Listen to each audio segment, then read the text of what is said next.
चलिए तो हम लोग स्टार्ट करते हैं आज की यात्रा।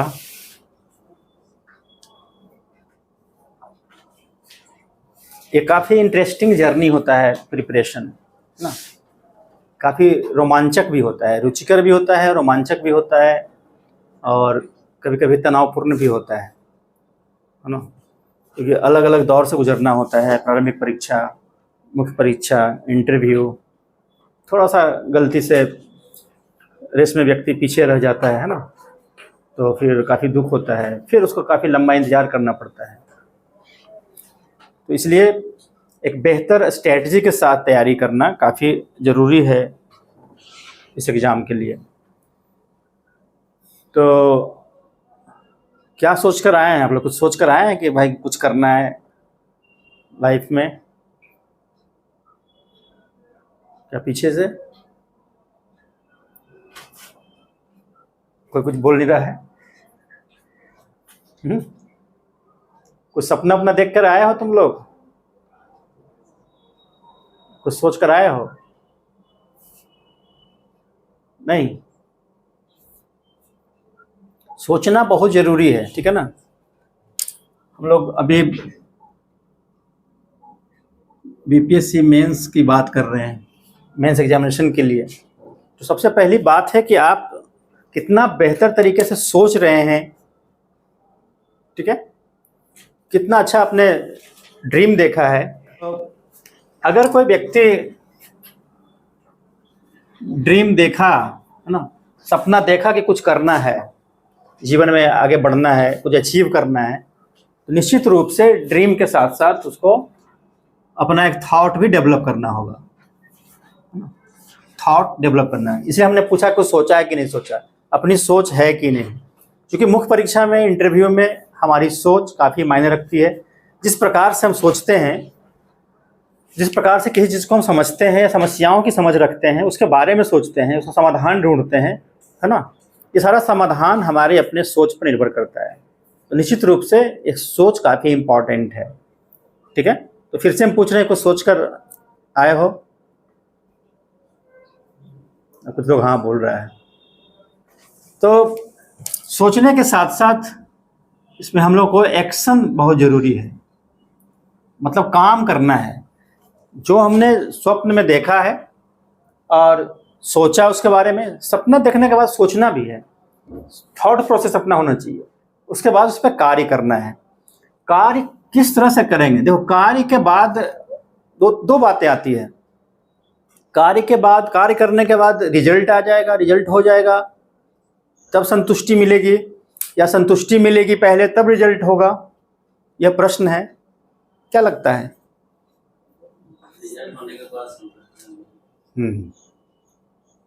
होने के बाद संतुष्टि मिलेगी, ठीक है। और कोई?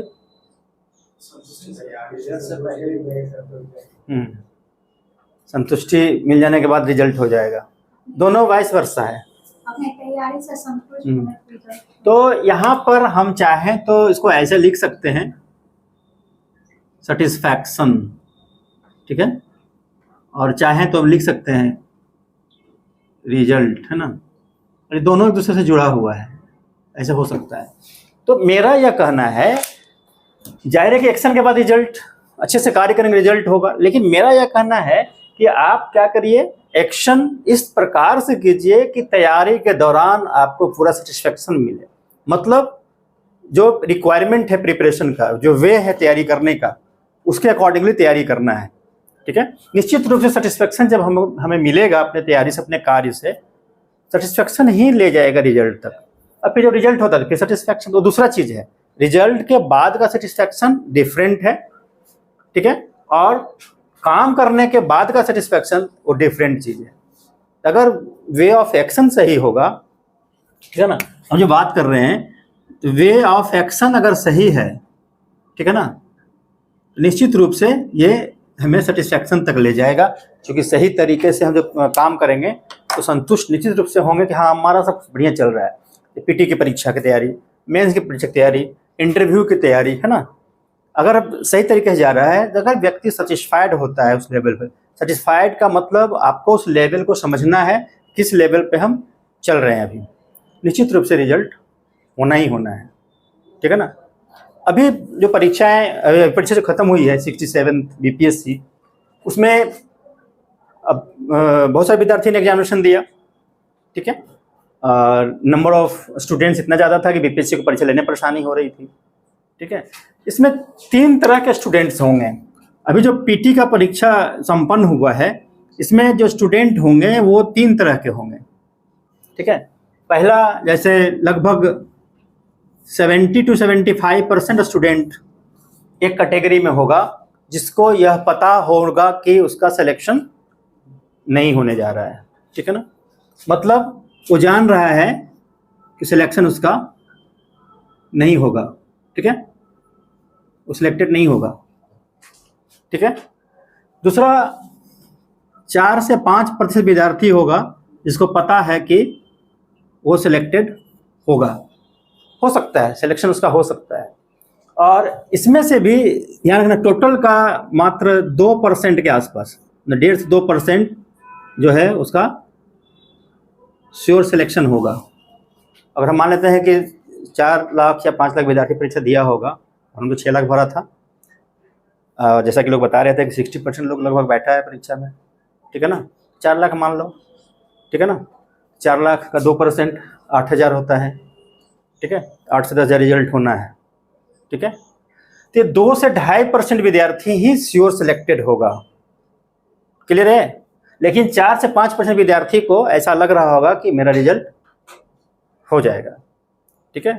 लेकिन 70 से 50% विद्यार्थी को लग रहा होगा कि मेरा रिजल्ट नहीं होगा, ठीक है ना। और तब बच जाता है लगभग 20 से 25% विद्यार्थी जिसको लगता है कि पता नहीं कि मेरा रिजल्ट होगा भी कि नहीं होगा, उधेड़बुन में है, दुविधा में है, ठीक है ना। मतलब यह विद्यार्थी डायलेमा में है, दुविधा में है, ठीक है ना। पॉजिटिव नेगेटिव दोनों सोच रहा है कि मेरा होगा कि नहीं होगा। एक बहुत बड़ा मुद्दा है ये, ठीक है। ये हर बार होता है, हर साल होता है, किसी भी परीक्षा में ऐसा होता है, ठीक है ना। और लगभग यही रेशियो रहता है स्टूडेंट्स का जो इस प्रकार से रहते हैं, और यही तय करता है, चूँकि तो यही पे थॉट है, यही थॉट है। अब थॉट के बाद एक्शन किस प्रकार का लिया जा रहा है, तो थॉट तो है, इसको तो पता है कि भाई रिजल्ट इसका नहीं होगा, ठीक है ना। इसको पता है कि रिजल्ट इसका इस बार नहीं हो रहा है, ठीक है ना। तो उसको क्या करना चाहिए, थॉट है उसके पास कि रिजल्ट नहीं हो रहा है, जान रहे भाई नहीं हो रहा है, सोच है उसकी, एक एक्शन क्या हो रहा है, होना चाहिए उसका। तो निश्चित रूप से ऐसे विद्यार्थी को जिसका लग रहा है कि सिलेक्शन मेरा नहीं होगा, उस विद्यार्थी को पूरे ईमानदारी से फिर से पहला काम क्या करना है कि अपनी कमियों को ढूंढना है, अपने कमियों को ढूंढना है। कमियों को ढूंढने के बाद, ठीक है ना, उसको फिर से पीटी और मेंस दोनों को, मतलब पीटी और मेंस की तैयारी में लग जाना चाहिए। मतलब इस प्रकार से तैयारी करना है, क्योंकि आपके सामने अभी 68 है, दिख रहा है उधर, 68 69 दिख रहा है, मतलब उसमें दिख रहा है। तो 68वीं 69वीं की परीक्षा अभी सामने में है। तो ऐसा विद्यार्थी जिसका स्कोर किसी कारण से कम हुआ है, 2-4 नंबर, देखो 1-2 नंबर से ही होता है, किसी का हो जाता है, किसी का नहीं होता है, ठीक है। 1-2 नंबर से अगर किसी का कम हो रहा है, अगर लग रहा है कि नहीं हो रहा है, ये बताने में हमें भी अच्छा नहीं लग रहा है, ये बात नेगेटिव बातें हैं। लेकिन फिर भी जो स्टूडेंट जिनका स्कोर कम है उनके लिए सही है कि आप क्या करेंगे, अभी आपको फिर से तैयारी में लग जाना चाहिए, पूरे मनोयोग से अपनी कमी को ढूंढते हुए, और इस प्रकार से तैयारी करना है ताकि पीटी और मेंस दोनों के लिए करना है, ठीक है ना, दोनों तैयारी करना है। ये तो पहला ये हो गया। दूसरा विद्यार्थी जो 4 से 5% विद्यार्थी है जो लगता है कि भाई आई विल बी सिलेक्टेड, मेरा सिलेक्शन हो जाएगा, तो उसको अभी क्या करना है, फुल्ली मेंस पे कंसंट्रेट हो जाना है, फुल्ली मेंस पे तैयारी करना है, मेंस की तैयारी करना है। कुछ भी इफ एंड बट नहीं करना है, राइटिंग प्रैक्टिस करनी है, ठीक है, लिखना है, पढ़ना है। तो उस पर आगे आएंगे कैसे करना है, पढ़ना है, चिंतन करना है, लिखना है, बार बार लिखना है, चेक करना है, चेक करवाना है, ठीक है, रिमार्क्स को देखना है, फिर रिमार्क्स के बाद फिर से दोबारा लिखना है अगर कहीं कुछ इसमें कमी बताई जाती है तो, ठीक है। तो फुल्ली मेंस की तैयारी करनी है। अब ये 20 to 25% विद्यार्थी जो बॉर्डर लाइन पर है, सबसे खराब स्थिति उसी विद्यार्थी की हो जाती है जो बॉर्डर लाइन पर रहता है। मतलब उसको लगता है कि मेरा होगा भी और उसको लगता है कि नहीं भी होगा। तो उससे स्टूडेंट समस्या इसलिए होती है क्योंकि वो विद्यार्थी, ठीक है ना, एक ऐसा थॉट प्रोसेस में उलझा हुआ रहता है कि वह कुछ डिसीजन नहीं ले पाता है और एक्शन की तरफ बढ़ नहीं पाता है। यह विद्यार्थी क्या करेगा, रिजल्ट का वेट कर सकता है। अधिकांश विद्यार्थी क्या करते हैं, देखते हैं रिजल्ट जब हो जाएगा तब तैयारी करेंगे, है ना, इस टाइप से सोचता है। और वह विद्यार्थी उधेड़-बुन में रहता है, ठीक है ना, कि क्या करें क्या नहीं करें, तैयारी शुरू करें या नहीं करें, पीटी पढ़ें कि मेंस पढ़ें, होगा कि नहीं होगा, है ना। और कभी कभी वो विद्यार्थी, है ना, कुछ होता है ना, कुछ पिक्यूलियर चीज़ का इंतजार भी करता है कि कुछ, है ना, कि भाई मेरा भी रिजल्ट हो। ठीक है, चमत्कार हो जाए अच्छी बात है, लेकिन चमत्कार कोई और नहीं कर सकता, चमत्कार आप ही कर सकते हैं। आप मेहनत करेंगे तभी चमत्कार होगा।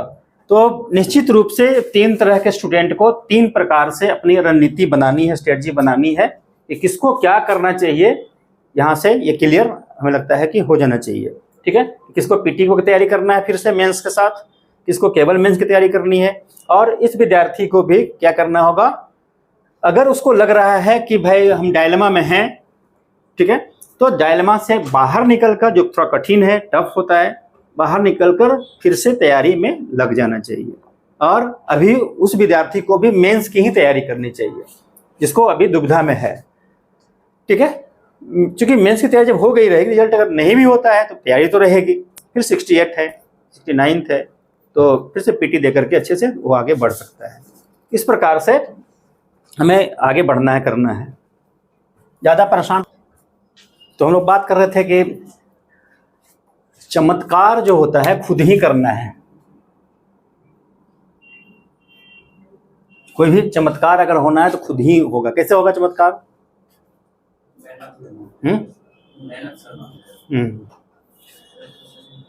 मतलब पूरा डिटर्मिनेशन के साथ, मतलब डिटरमाइंड होकर अगर तैयारी हम करेंगे तो चमत्कार होगा, निश्चित रूप से होगा, ठीक है। बस हो रहा है ना। मिराकल्स, जादू के लिए स्किल चाहिए, चमत्कार के लिए स्किल चाहिए। देखो जादूगर को देखते हो ना, जादूगर क्या करता है, किसी आदमी को गायब कर देता है, किसी को कहीं से ले आता है ना, हाथ में कुछ रखता है, निकलता कुछ है। वो क्या है, वो क्या है, उसका स्किल है। निश्चित रूप से अगर हमें भी अपने जीवन में चमत्कार करना है, जीवन का मतलब यहाँ पढ़ाई वाला जीवन हमारा है, इसमें अगर चमत्कार करना है, निश्चित रूप से हमें क्या करना होगा, डिटर्मिनेशन के साथ तैयारी करनी होगी, स्किल डेवलप करना होगा, ठीक है ना, पढ़ने का स्किल, ठीक है। और चमत्कार होगा जब हम स्ट्रेटजी बना करके तैयारी करेंगे, निश्चित रूप से, ठीक है।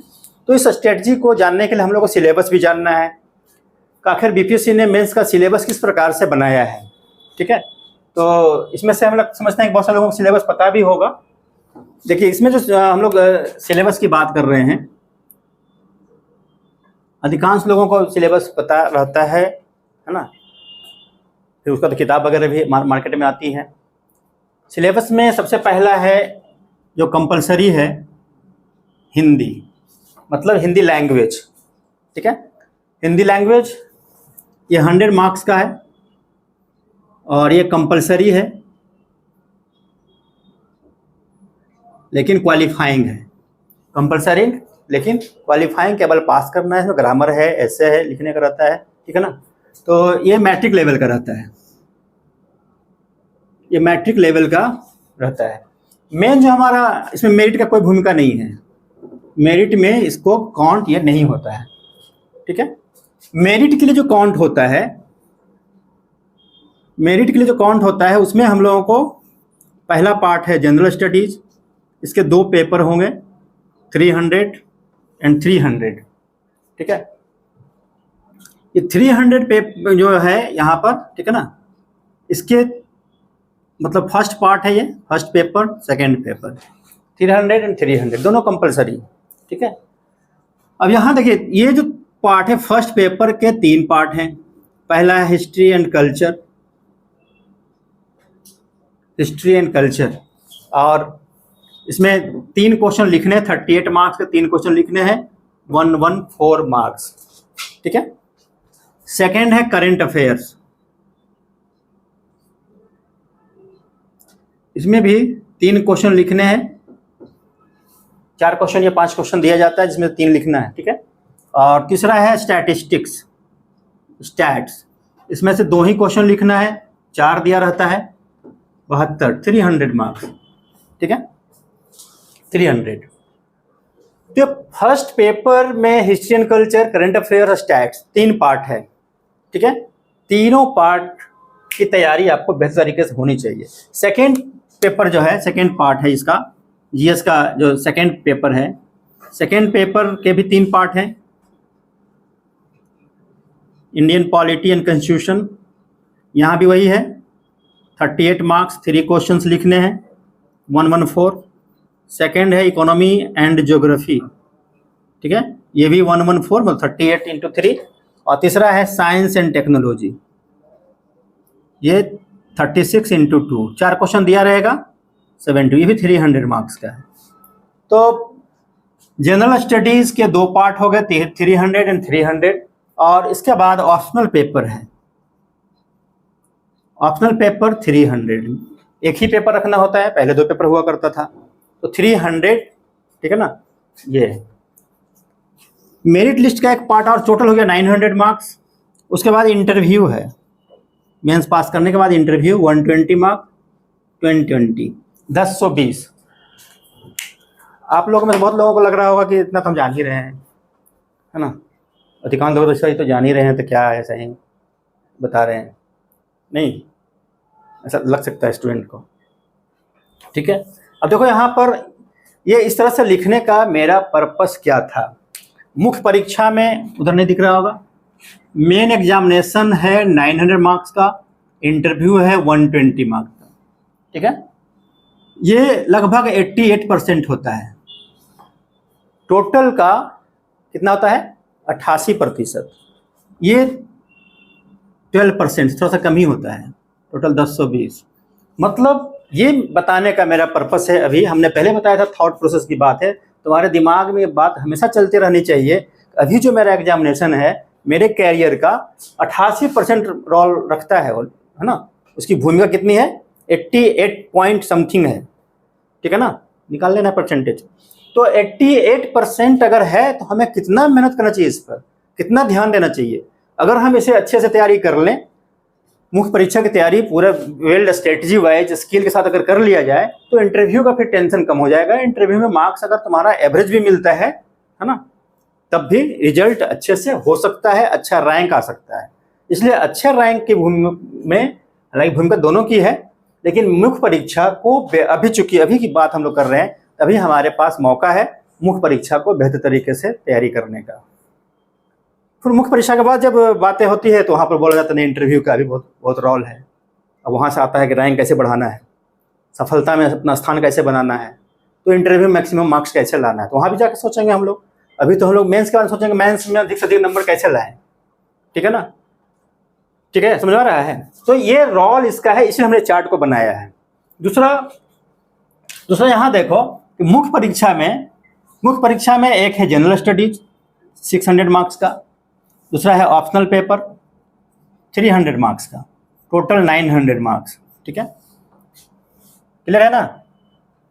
ये 900 का कितना परसेंट होता है, 33.33%, यह है 66.67% ऐसे, ठीक है, मतलब 66 से, मतलब मुख्य परीक्षा में जनरल स्टडीज का पार्ट कितना है 66.67% और ऑप्शनल पेपर का पार्ट है 33.33%। पहले उल्टा होता था, पहले जब हम लोग एग्जामिनेशन दिए थे जिसमें हम लोगों ने सफलता प्राप्त किया, उसमें अलग था, 1200 नंबर की परीक्षाएं होती थी। जनरल स्टडीज कितना होता था, केवल 400 नंबर का, बाकी 800 नंबर का ऑप्शनल पेपर हुआ करता था, ठीक है ना। एकदम उल्टा था इसका, 400 का जीएस, 400 का एक ऑप्शनल, 400 का दूसरा ऑप्शनल, मतलब ऑप्शनल पेपर 2 होते थे, दोनों मिलाकर 800, मतलब वहाँ पर ऑप्शनल पेपर होता था कितना, 800 नंबर का, जीएस होता था 400 नंबर का, टोटल 1200, 1/3, जस्ट इसका उल्टा था। 33.33% जीएस का रोल होता था और 66.66% ऑप्शनल पेपर का महत्व होता था, लेकिन अभी उल्टा है, ठीक है। तो इसका यह निष्कर्ष नहीं निकाला जाना चाहिए कि भाई हमें ऑप्शनल पेपर पर कम मेहनत करना है। परसेंटेज का तात्पर्य यह नहीं होता है कि भाई हम इसका वैल्यू कम दे रहे हैं, है ना, चाहे उसको पढ़ना कम है, पढ़ना तो है अच्छे से, मेहनत तो करना ही करना है। लेकिन हम ये सोच सकते हैं कि पहले इस परीक्षा में, पहले वाले पैटर्न में अगर कोई विद्यार्थी जनरल स्टडीज में थोड़ा सा पीछे रह जाता था तब भी उसका रिजल्ट अच्छे से हो सकता था, अगर ऑप्शनल पेपर बेहतर है तो, ठीक है ना। यूपीएससी की भी बात ऐसा ही है, यूपीएससी में एक पेपर हो गया, पहले वहाँ भी 2 पेपर हुआ करता था, ठीक है ना, जीएस 4 पेपर वहाँ हो गया, है ना।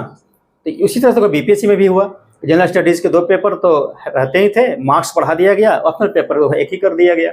अब इससे क्या होता है कि जो पहले ऑप्शनल पेपर का डोमिनेंस होता था एग्जामिनेशन पर, उसका प्रभाव होता था कि कोई विद्यार्थी ऑप्शनल पेपर में बहुत अच्छा कर गया या कोई ऑप्शनल पेपर बूम कर गया बहुत ज़्यादा, है ना, तो बूम कर गया तो उस ऑप्शनल पेपर के बहुत से विद्यार्थी पास कर जाते थे और दूसरे ऑप्शनल पेपर के विद्यार्थी अच्छा नहीं कर पाते थे जीएस में अच्छा करने के बावजूद। लेकिन आज का कंडीशन ऐसा है कि जिस विद्यार्थी का जनरल स्टडीज में अच्छी पकड़ है, अच्छा से वो कर सकता है, अच्छा से मेहनत वो कर पाएगा, कर लेगा, उसकी सफलता निश्चित रूप से होगी। ऐसा तो नहीं है कि जो विद्यार्थी तैयारी कर रहा है ऑप्शनल पेपर कुछ करेगा ही नहीं, 50% मार्क्स पे लगभग नहीं ला पाएगा, ऐसा थोड़ा ही है, ला सकता है। जो पढ़ रहा है तैयारी कर तो लाएगा ही लाएगा, यहाँ तो तुम लाओगे ही लाओगे, है ना। मतलब पढ़ना तो है, लेकिन मेरा ये कहना है कि जनरल स्टडीज़ का रोल ज़्यादा है, ठीक है, उसका पार्ट ज़्यादा है, सफलता में उसका कंट्रीब्यूशन ज़्यादा है, यूनिफॉर्मिटी ज़्यादा है। मतलब इसको हम अलग वे में कह सकते हैं कि पहले यूनिफॉर्म वे में जो तैयारी होती है उसमें यूनिफॉर्मिटी कितनी थी, 33%, अब कितना है, 66%। मतलब कंपटीशन का लेवल भी इस टाइप से तुम्हारा हो गया, ठीक है, क्योंकि इसका रोल कम हो गया है। तो थोड़ा सा अंतर आया है पहले की तुलना में अभी में, ठीक है ना, इसलिए इसको बेहतर करने की आवश्यकता है। अब बात आती है कि इसमें से किस पार्ट को कैसे हम लोग करेंगे, यहाँ तक क्लियर है, ठीक है ना। तो ये तुम मेंस का भी रोल देख लिए, ये परीक्षा में फाइनल सिलेक्शन के लिए मेंस का रोल 88% है और ऐसे केवल मेंस में जनरल स्टडीज़ का रोल 66.67%, ठीक है, इसलिए उसको बेहतर करने की आवश्यकता है। अब यहाँ जो हम लोग सिलेबस देख रहे हैं, history and culture, general current affairs, stats, Indian polity, economy and geography और साइंस एंड टेक्नोलॉजी, मतलब जनरल स्टडीज़ के 2 पेपर हैं। समझना क्या क्या चीज़ है, ठीक है, जनरल स्टडीज़ के 2 पेपर हैं, ठीक है ना, दोनों पेपर के 3-3 पार्ट, जैसे अभी हम लोगों ने पहले पढ़ा था, तो कुल पार्ट कितना हो गया, 6, ठीक है ना, 6 पार्ट हैं, ठीक है। निश्चित रूप से 6 पार्ट में अलग अलग पार्ट के जो रिक्वायरमेंट है, अपेक्षाएं हैं आपसे, वो अलग अलग हैं, ठीक है। मतलब अलग अलग पार्ट में स्टूडेंट से जो अपेक्षाएं की जाएंगी आंसर लिखने की, अपेक्षाएं अलग अलग होंगी, ठीक है। इस बात को समझना है। तो मेरा पर्पस यही है बताना कि आखिर तुम सोचोगे कैसे कि आखिर हिस्ट्री एंड कल्चर में हम कैसे लिखें आंसर, करंट अफेयर्स में कैसे आंसर लिखें, ठीक है, पॉलिटी में कैसे आंसर लिखें। कोई पूछता है कि भाई डिस्क्रिप्टिव लिखें या ऑब्जेक्टिव पॉइंट वाइज लिखें। कुछ विद्यार्थी क्वेश्चन रहता है कि स्टार्टिंग मतलब भूमिका लिखें या नहीं लिखें, कंक्लूजन कितना बड़ा लिखें, ठीक है ना, डाटा का कितना इंपॉर्टेंस होता है, डाटा कितना दें नहीं दें, डाटा लिखें या नहीं लिखें, याद नहीं रहता है, ये सारे क्वेश्चंस विद्यार्थी के मन में आते हैं, ठीक है ना। तो अलग अलग सब्जेक्ट में जो 6 पार्ट यहाँ पर है, इसकी अपेक्षाएं अलग अलग हैं। आपसे वो अपेक्षाएं की जा रही हैं, आपके दिमाग में वो बात होना चाहिए कि आखिर हमें साइंस और टेक्नोलॉजी को लिखते समय किस प्रकार से वे अपना, है ना, इसको हम बोलेंगे अपेक्षाओं को ऐसे हम लिखेंगे यहाँ पर, way of writing. Way of writing जो है थिंकिंग से चलेगा, थॉट से ही चलेगा, जैसा आप सोचेंगे वैसे ही आप लिखेंगे, ठीक है ना। जैसे वे ऑफ थिंकिंग, ठीक है, वही थॉट प्रोसेस बार बार आएगा यहाँ पर, यही चीज बार बार क्या आएगा, थॉट प्रोसेस, ठीक है। ये बहुत इंपॉर्टेंट है। पूरे मुख्य परीक्षा की तैयारी में अगर कोई पूछे भाई एक ही शब्द बताइए कि क्या करना है, ठीक है ना, एक ही शब्द में बताइए कि भाई करना क्या है, केवल क्या करो, थॉट प्रोसेस को ही बेहतर करो। ठीक है, होता है क्या कि पूछ देगा कोई ऐसे एक शब्द में बताइए, तो एक शब्द में यही है, थॉट प्रोसेस को बेहतर करो। जो इसको बेहतर नहीं करेगा आंसर नहीं लिख पाएगा। चूंकि कोई भी ऐसा व्यक्ति नहीं है जो कोई क्वेश्चन गेस किया वहां पर पूरा लड़ जाएगा। ठीक है, हम लोग भी गेस करते हैं, क्वेश्चन आ जाते हैं, लेकिन कोई जरूरी नहीं कि वही क्वेश्चन आ जाए, उसी पैटर्न पे आ जाए। ठीक है ना, तो आप भी कोई गेस करेंगे लड़ जाएगा। पीछे से कुछ क्वेश्चन निकाल के देखेंगे, क्वेश्चन बहुत सारे उसमें से रिपीट कर जाते हैं, या टॉपिक उसमें से जो रहता है हाईलाइट रहता है आ ही जाता है। आजकल जो साइंस एंड टेक्नोलॉजी में कुछ ऐसे कन्फाइंड पार्ट हैं जिससे क्वेश्चंस आ रहे हैं। ठीक है, उसको आप भी देख सकते हैं। जैसे इंफॉर्मेशन टेक्नोलॉजी है, इन्वायरमेंट है, ठीक है, डिजास्टर है, बाढ़ सूखा है, एग्रीकल्चर सेक्टर है, ठीक है ना, बायोटेक्नोलॉजी का जो एप्लीकेशन से रिलेटेड क्वेश्चंस है। ठीक है ना, तो क्वेश्चन देखोगे तो हर बार कुछ ना कुछ इस तरह से रहता है, थोड़ा सा लैंग्वेज को चेंज करके, तो क्वेश्चन तो उससे लड़ जाता है। लेकिन उसी में थोड़ा सा अगर क्वेश्चन को ट्विस्ट करता है, क्वेश्चन का पूछने का वे अगर चेंज करता है, क्वेश्चन पूछने का जिसको आप बोलते हैं कि पैटर्न चेंज हो रहा है, बीपीसी आजकल नया कुछ कर रही है, नया तरीके से कुछ, नया तरीका क्या है, वे चेंज हो रहा है। वे क्लियर है ना, क्वेश्चन पूछने का वे चेंज हो रहा है, हमें लिखने का भी वे चेंज करना है। यही तो है करने का, और कुछ क्या हो जाएगा, क्या कर लेगा भाई बीपीएससी, और क्या पूछ लेगा। जो क्वेश्चन है, सिलेबस है, जो दिया हुआ है, पार्ट है, जिससे क्वेश्चन आ रहे हैं, जो पैटर्न उसका है, जो घटनाएं घटित हो रही है, उसे बाहर कोई पूछेगा क्या। अगर संसार इतना बड़ा है ना, संसार इतना बड़ा है, तो जाहिर है प्रश्न तो इसके अंदर से ही कहीं कहीं निकलेगा। ठीक है, और चूंकि जनरल स्टडीज है ही महासागर टाइप का, निश्चित रूप से हमें पूरे जानकारी अच्छे से चाहिए। और हमारा जब वे सही होगा, सोचने का तरीका सही होगा, अप्रोच सही होगा, तो निश्चित रूप से हम कुछ भी आएगा आंसर लिख सकते हैं। कहीं इसमें कहीं कोई प्रॉब्लम नहीं होना चाहिए, या कोई दिक्कत है।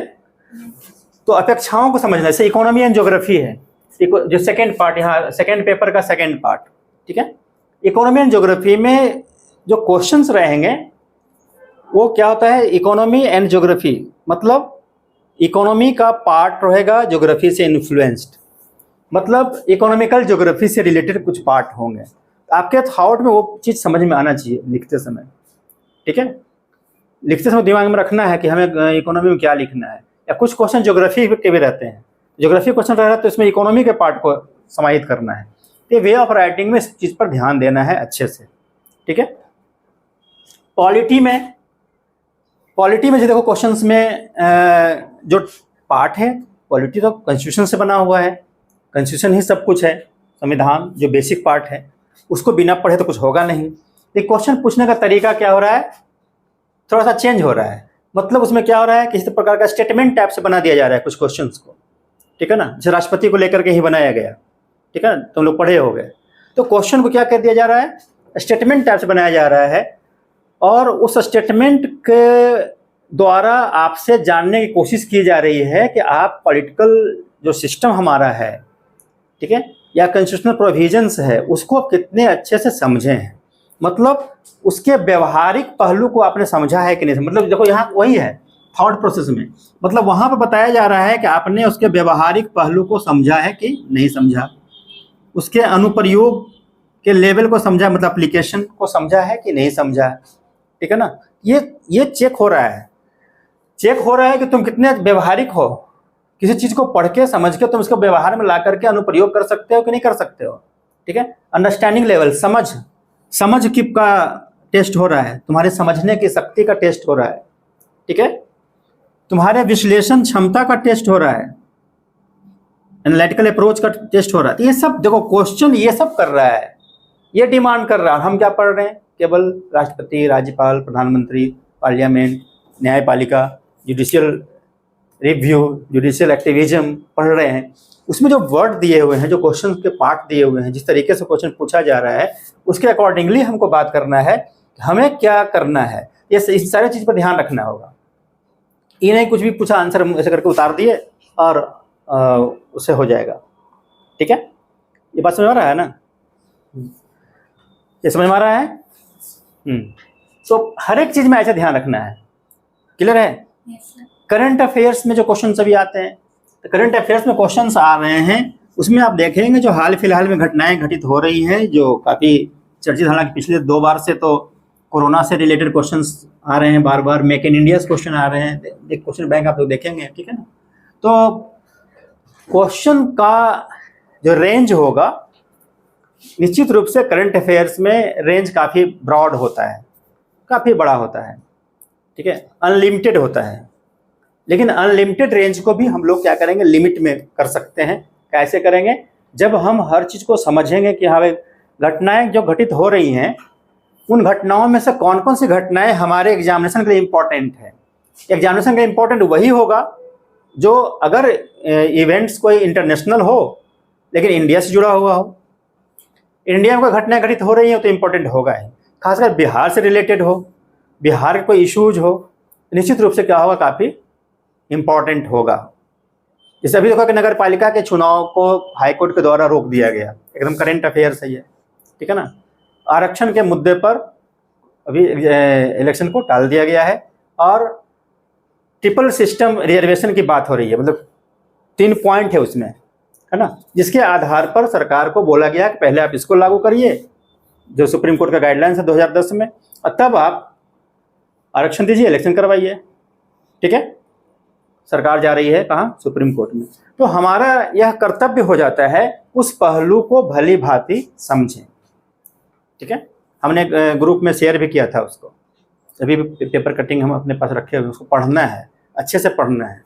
इससे क्या होता है कि तुम्हें पॉलिटिकल, सोशल, ठीक है ना, कॉन्स्टिट्यूशनल, लीगल, क्या क्या बताए हैं, पॉलिटिकल, सोशल, कॉन्स्टिट्यूशनल और लीगल एस्पेक्ट्स की जानकारी होगी। और ये अपेक्षा करता है, ठीक है ना, एक ऑफिसर से यह अपेक्षाएं की जाती हैं कि ऑफिसर इस तरह के पहलुओं के बारे में अच्छी तरह से अवगत हो, जाने कम से कम, ठीक है। तो अब जब आंसर लिखेंगे तो इन पहलुओं को वहाँ पर समाहित करना है। जब आंसर लिखेंगे तो वहाँ से कोट करेंगे, वहाँ से लेंगे, मतलब सुप्रीम कोर्ट का कुछ हो सकता है डिसीजन हो, ठीक है, उसको वहाँ पर शामिल करेंगे। सोसाइटी के कोई इशू हो, सोशल प्रॉब्लम से रिलेटेड कोई मुद्दा हो, ठीक है, सोशल डिस्क्रिमिनेशन की बातें कहीं आ जा रही हो तो उसको उसमें शामिल करेंगे। सोशल जस्टिस की बात आ रही हो, ठीक है, इक्वल पार्टिसिपेशन की बात आ रही हो तो उसको उसमें शामिल करेंगे, जिससे तुम्हारे मन में ऐसा रहना चाहिए लिखने के दौरान, ठीक है।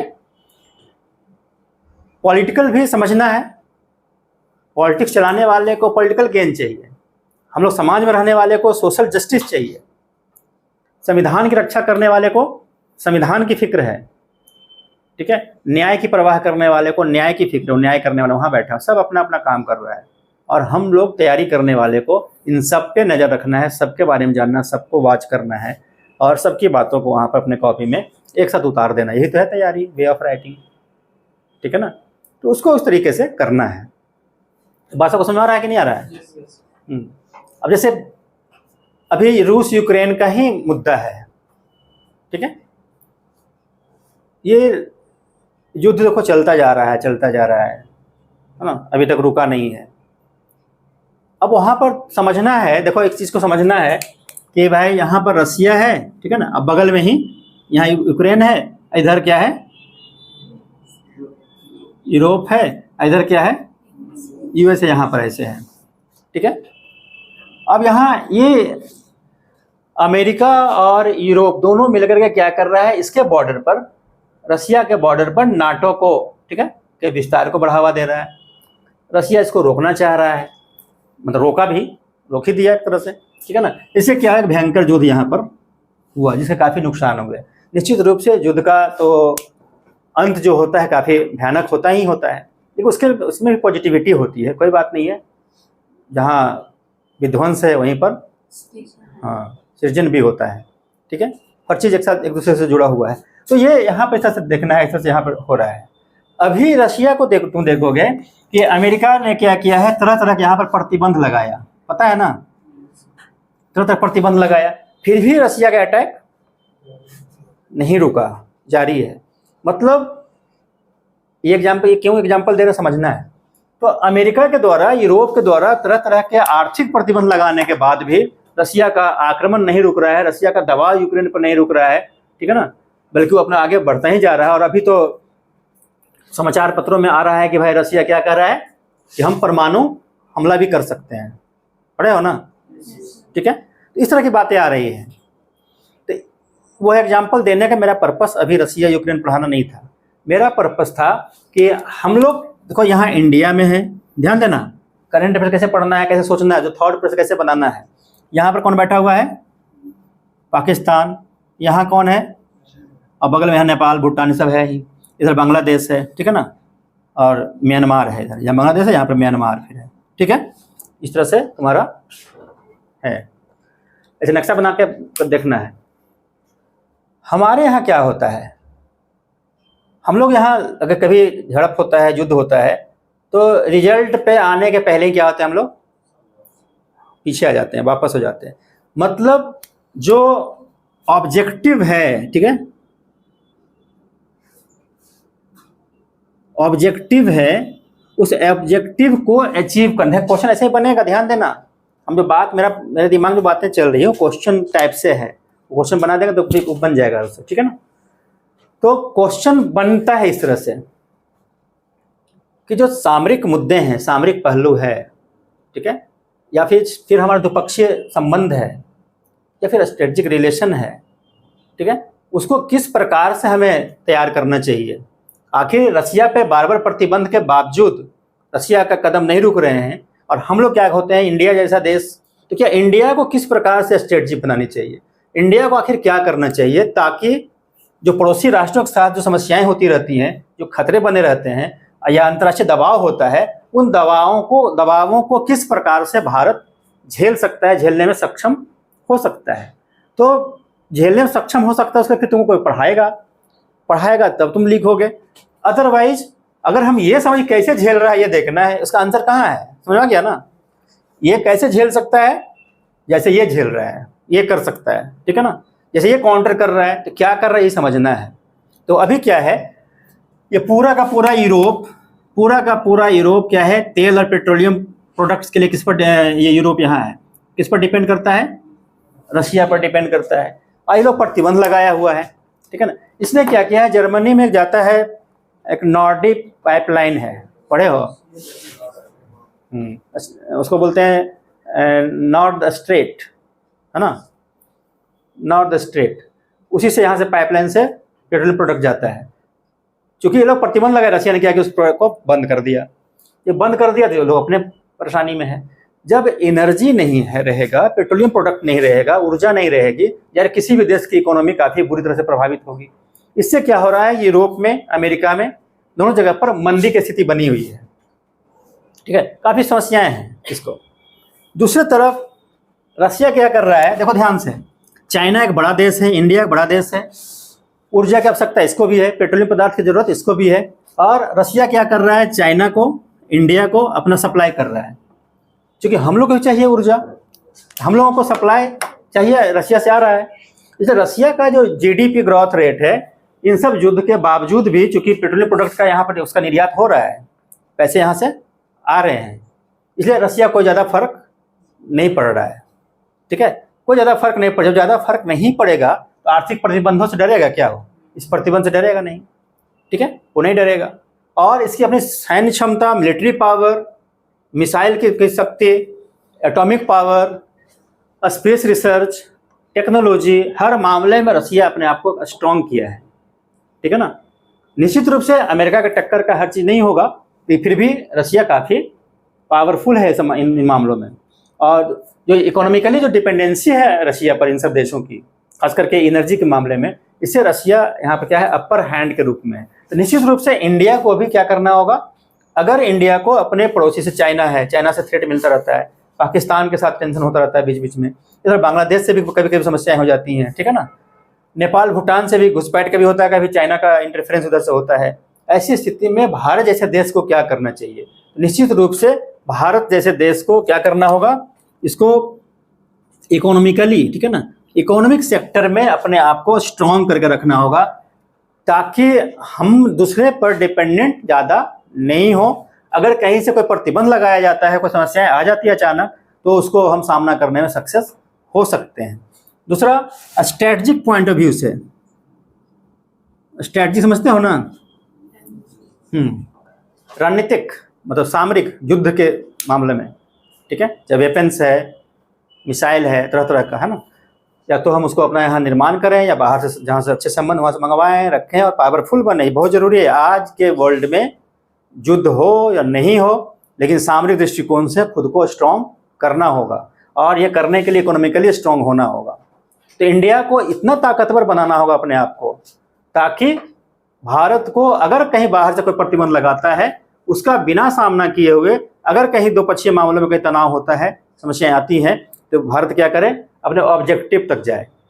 ऑब्जेक्टिव का मतलब ये है कि हम लोग तरह तरह की बातें करते हैं, ऐतिहासिक बातें करते हैं, राजनीति की बातें करते हैं। वहाँ पर हम लोग पढ़ते हैं कि भाई लाइन ऑफ कंट्रोल जो सीमा है, जानते हो तुम लोग, लाइन ऑफ नियंत्रण रेखा, हमारी सेना उसके पार जा चुकी थी। इसी बीच में क्या होता है, युद्ध विराम हो जाता है, फिर सेनाएं वापस आ जाती है, ठीक है ना। कुछ एरिया पाकिस्तान का हमारे तरफ, हमारे या पाकिस्तान तरफ रह जाता है, और इंडिया पाकिस्तान का तो युद्ध मतलब डिस्प्यूट कंटिन्यू बना हुआ है। कारगिल युद्ध के समय ऐसा ही हुआ था, बीच में ही विराम हो गया, तो ऑब्जेक्टिव तो नहीं पहुंच पाए। अगर हमारे पास अपना हर चीज़ ताकत होता, इकोनॉमिकली, स्ट्रेटजिक, है ना, डिप्लोमेटिक पूरा पावर होता, तो हमें अगर जो चीज़ करना है वो करना है। अगर पाकिस्तान ने हमारा कोई एरिया को कब्जा किया हुआ, उसको अगर हम कर रहे हैं सर्जिकल स्ट्राइक, ठीक है, कर रहे हैं, वहीं पर अपना ऑब्जेक्टिव होना चाहिए, ठीक है ना। जो हमारा क्षेत्र कब्जा किया हुआ है उसको हम अपने कंट्रोल में ले लेंगे, लेकिन उसके लिए क्या करना होगा, पूरा विल पावर के साथ आगे बढ़ना और आने वाली समस्याओं का पूरे शिद्दत से सामना करना, ये सब समझना, यही थॉट प्रोसेस है। इससे पता चलता है कि तुम ऐसे सोचते हो, ठीक है ना। अब ये सोच, लेकिन युद्ध करना, शांति करना, स्थापित करना, ये जाहिर है कि महामहिम राष्ट्रपति का निर्णय होता है, युद्ध करना है कि नहीं करना है, क्या करना है, मतलब सरकार का निर्णय होता है, भारत सरकार का। लेकिन हम अपना ओपिनियन तो दे ही सकते हैं, बात कर सकते हैं इस तरह से, ठीक है। तो ऑब्जेक्टिव का सेंस है कि जिस काम के लिए हम कहाँ जा रहे हैं, हमको अगर कहीं कोई क्षेत्र हमारा कोई ले लिया, उसको कब्जा करना है।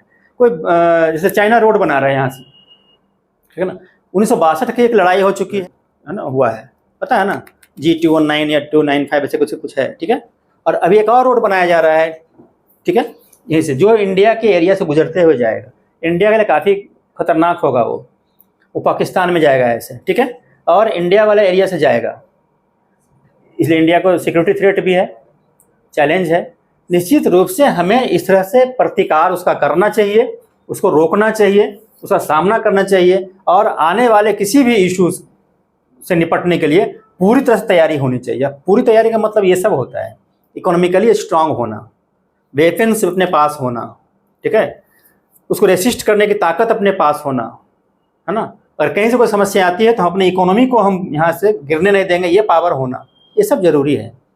बाकी फिर अपना विल पावर है, नेशनल इंटीग्रिटी बहुत ज़रूरी है, ठीक है, अपना सोशल डेवलपमेंट, इकोनॉमिकल डेवलपमेंट तो चाहिए ही चाहिए, तब जाकर हम कहीं किसी भी देश के साथ, ठीक है, उसके कंधे से कंधे मिला खड़ा रह सकते हैं। अगर कोई डायरेक्ट ऐसे आता है उसका हम सामना कर सकते हैं, ठीक है, उसको हम पीछे कर सकते हैं। ये सब ताकत लाना होगा, तो ये सब तुमको थॉट प्रोसेस में डेवलप करना है, तब मुख्य परीक्षा की राइटिंग बेहतर तरीके से होती है, इसमें कहीं कोई फिर प्रॉब्लम नहीं होता है। यहाँ तक कोई दिक्कत है?